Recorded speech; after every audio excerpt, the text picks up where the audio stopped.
As you can see, this is a Mercedes 97. I'm putting a basic alarm on it with this carbine remote control.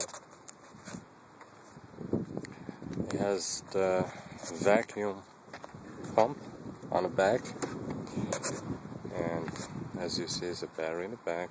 Got my tester, it's going in the back.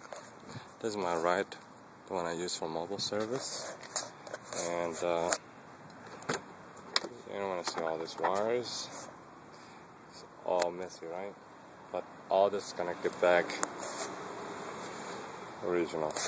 So anyways, let's test it. The last test, I have where you press the lock, everything locks. Then you press unlock, everything unlock. Then if you press it one more time, twice, you pop the trunk. There you go. And that's it for today.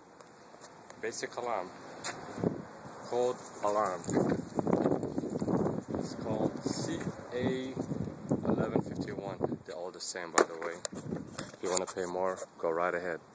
Anyways, have a great day. Thank you.